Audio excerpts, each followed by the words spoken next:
Bronica ETRS series cameras. If you're looking to dip your toes into the waters of medium format, this is probably the best camera to go for.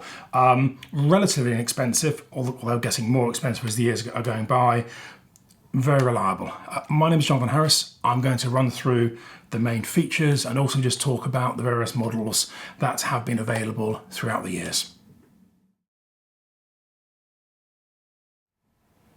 Okay, so this is the ETRS. This is the one you're most likely to come across. The ETRS was introduced in about 1978, 1979. The ETRS replaced the ETR, which was very similar but had a less advanced meter prism.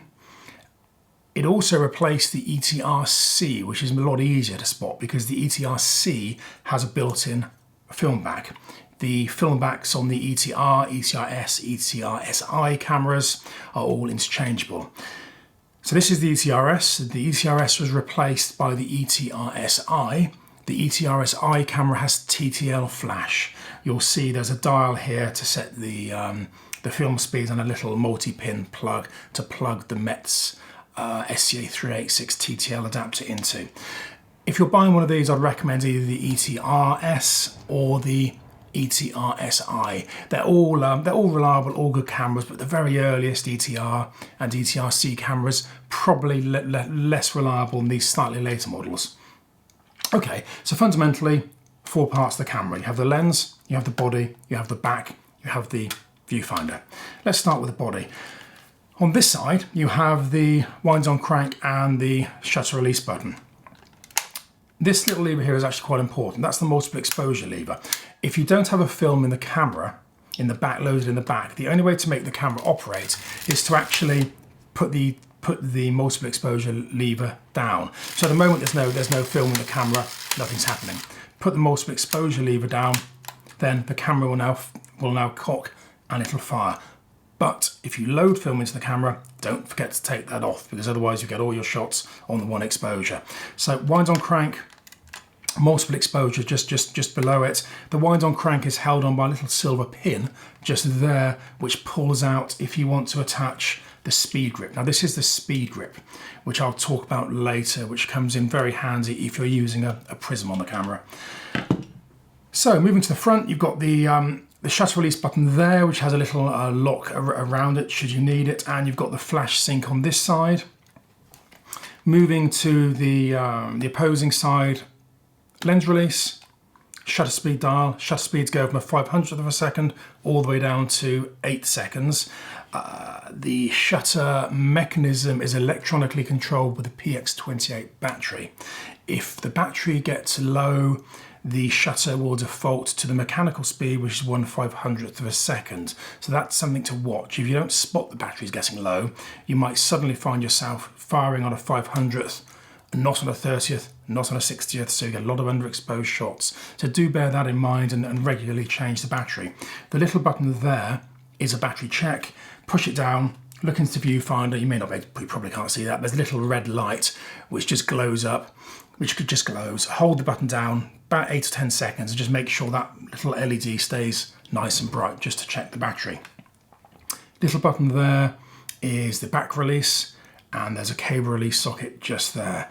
To release the back, you just push the button in and the back hinges off. Obviously you do need to have the dark slide fitted. Just looking at the bottom of the camera, you've got the battery chamber. As I said, takes a PX28 battery, and you've got a 1/4 inch tripod fitting. The silver plate you can see is actually for mounting the speed grip that I mentioned earlier. The speed grip slides onto that plate, so it's a very solid fitment. Just looking at the back of the camera, we've got the two holes there, which are the locating pins for the back. They just hinge on like that, very straightforward. On the back, you've got the dark slide. You've got the back opening buttons. You slide these two together here to open the back. On this side, you've got a little wheel or a crank. Now, the later design back is the ETRSI back. And if it has a little crank, as this one has, it's a later ETRSI back. One other difference worth mentioning is that on the ETRSI back, there's a little interlock. So you can't take the dark slide out. So there's a little pin here which just holds the dark slide in. On the earlier ETRS backs, the dark slide will pull out if it's off the camera, but frankly, you've got to be pretty stupid to do that. So that is the back. All of the backs are interchangeable. So an ETRS back will go onto an ETRS-I, an ETRS-I back will go onto an ETRS. So just moving on to the, let me just relocate the back. Just moving on to the viewfinder. The viewfinder release is just there, that little pin. Just push that pin down, the viewfinder slides back. This is obviously the standard waist level finder, which most people would go for. It's got a little pop-up magnifier there, so you can put your eye down to focus. You can also mount an AE2 prism. This is the AE2, which is the meter prism. There's also a newer AE3 prism, which is a bit more advanced. The other prism you might consider is just the plain non-meter prism, which is quite a little bit smaller than this, and actually a very, very nice, neat prism. Now, if you're using the prism, it's quite an awkward camera to hold up at eye level. So that's where the speed grip comes in. If you put a speed grip on, it makes the whole thing much, much easier to hold up at eye level. And more importantly, with a prism, you can then turn the whole thing from from a landscape to portrait. Whereas if you're using a standard waist level finder, because it's a rectangular format, it's very difficult to take it into portrait format. So if you're going to be using it in portrait, consider a prism, and if you're considering a prism, certainly consider the speed grip. It does make the handling a lot better. Okay, while we're on the subject of viewfinders, just let me quickly show you the screen. The plastic screen is just locked into position with this little silver slider here. That slides across and the screen pulls out. Screens on all Bronica cameras are made out of very soft plastic. It's very unusual to see them absolutely free of marks. So if you are buying one secondhand, you see a few marks. If it bugs you, you might struggle to find one with a perfectly clean screen, because even if you clean them very, very carefully, the plastic is so marked, it's so easy to mark, it's very easy to do. But if you do need to change it, just slide that little slider across just there, and the whole screen just lifts out. Okay, so now the lens. To take the lens off, that's the lens release. The camera does have to be wound on. There's an interlock. It's got a leaf shutter. You can see the leaf shutter there. And at the moment, all that's protecting the film, if a film is loaded, from daylight is that leaf shutter. So if you were to take the lens off, you'd fog the film. Not desirable. So obviously there's an interlock. If you wind the camera on, the shutter now opens. It brings down a light baffle in the body, so you can now pull that lever back and take the lens off. So don't forget to wind the camera on if you're taking the lens off. It just won't come off without it. Looking at the lens for a moment.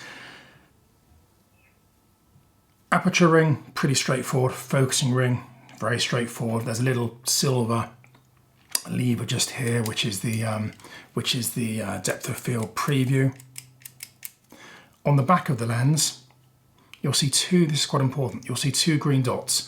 When you mount the lens to the camera, make sure that these two silver pins, which are now adjacent to the two green dots, are indeed adjacent to the two green dots. Sometimes, if you trip the shutter mechanism, let me just see if I can manually trip the shutter mechanism. Sometimes as you take the lens off, you can accidentally trip the shutter mechanism, which will make it close like that. If that happens, these pins won't be aligned with the green dots.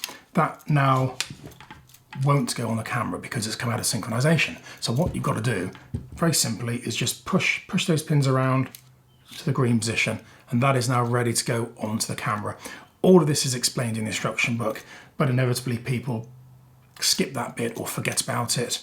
They'll take the lens off the camera, or they'll put another lens on the camera, forget to check that, and it won't go on. If your lens doesn't go on the camera, just make sure that those pins are aligned with the green dots.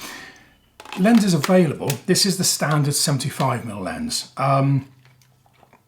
There are two ranges of lenses. There's the E range and the PE range. The PE range tends to be it's shinier. These are quite a matte black. The PE lenses are shinier.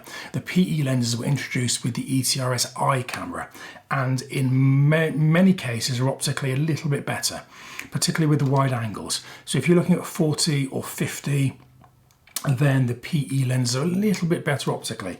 If you're looking at the standard lens, or the longer lenses, there's a 100, 150 or 250, there's a macro, there's a big 500 as well. If you're looking at the longer lenses, the difference between the E and the PE lenses is a lot less pronounced.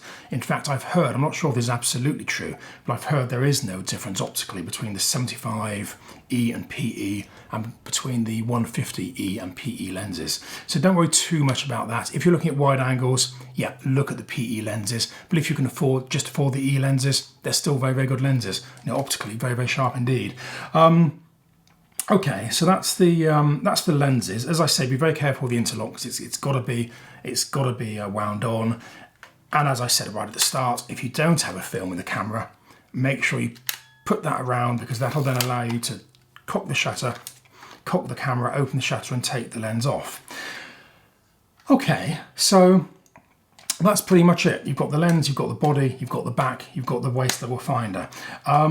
If you're buying secondhand, obviously the condition is very, very important. What I'm going to do is to do another video on just what to check if you're buying these things secondhand, because as I mentioned, they're getting on a bit. The youngest of these you'll find, even the youngest ETRS-I you'll find, is going to be almost 20 years old now, because Bronica went out of business in roughly 2003, 2004 as the big digital revolution hit. So you do have to be cautious buying these things secondhand. Just check out the video I'll post there. I'll also post a separate video and a separate link on how to load the backs. Again, relatively straightforward to load, but you do need to know what you're doing. So when you get one of these, just get a dummy film and just practice loading, because if you misload it, you can jam the back and you can damage the film, you can damage the paper, and inevitably you'll have to take the whole thing apart and probably fold the film anyway. Okay, so I hope that's useful. If you have any questions, please stick them in the boxes below and I'll always answer if I can. Otherwise, please subscribe and like, and I hope to see you again soon. Thank you. Bye-bye.